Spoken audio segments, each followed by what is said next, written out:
Hello बच्चों, कैसे हैं आप लोग। आशा करती हूँ कि आप सभी अच्छे होंगे। तो बच्चों, शुरू करते हैं आज का अध्याय। कहानी लेखन, स्टोरी राइटिंग। बच्चों, कहानी सभी की प्रिय होती है। बचपन में सभी अपने दादा दादी, नाना नानी अथवा किसी अन्य व्यक्ति से कहानियाँ सुनने का चाव रखते हैं। कहानियाँ लंबे समय तक याद रहती हैं। कहानियाँ प्रायः राजा रानी, साधारण लोक जीवन या पशु पक्षी से संबंधित होती हैं। इन सब की ही कहानी के पात्र कहा जाता है।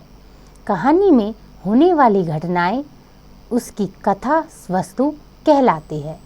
पात्रों द्वारा आपस में की गई बातचीत को कथोपकथन कहते हैं। प्रत्येक कहानी किसी न किसी प्रयोजक हेतु लिखी जाती है।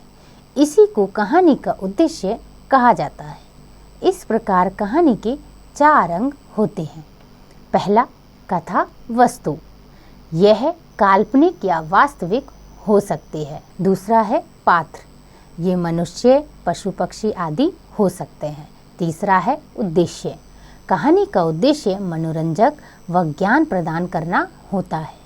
और चौथा है कथोपकथन, यानी कहानी सरल व प्रभावपूर्ण कथोपकथन बातचीत से आगे बढ़ती है। संकेतों के आधार पर कहानी लिखना। आइए बच्चों, देखते हैं कि संकेतों के द्वारा कहानी कैसे लिखी जाती है। नीचे संकेतों के आधार पर कहानी दी गई है, इसका अध्ययन कीजिए। संगठन की शक्ति। बच्चों, यहाँ कुछ संकेत दिए गए हैं। आइए इन्हें पढ़ते हैं और फिर कहानी को पूरा करते हैं। घना जंगल, बहेलिए का आना, जाल फैलाना, कबूतरों का पेड़ पर बैठना, दाना चुगने, नीचे उतरना, जाल में फंसना, सरदार द्वारा सबको उड़ने के लिए कहना, बहेलिए का दौड़ना, कबूतरों का जाल समेत उड़ना, चूहे का जाल काटना, सबका जाल से मुक्त होना। तो बच्चों, ये कुछ संकेत हैं। अब हम शुरू करते हैं कहानी। एक दिन एक घने जंगल में एक बहेलिया कबूतर पकड़ने आया। उसने एक पेड़ के नीचे दाने डालकर अपना जाल फैला दिया। थोड़ी देर बाद बहुत से कबूतर उस पेड़ पर आकर बैठ गए। जब उन्होंने ज़मीन पर बहुत सा दाना बिखरा हुआ देखा तो वे उसे चुगने के लिए नीचे उतर आए। नीचे उतरते ही वे जाल में फंस गए। जाल में फंसते ही सारे कबूतर चिल्लाने लगे और जाल काट कर निकलने की कोशिश करने लगे।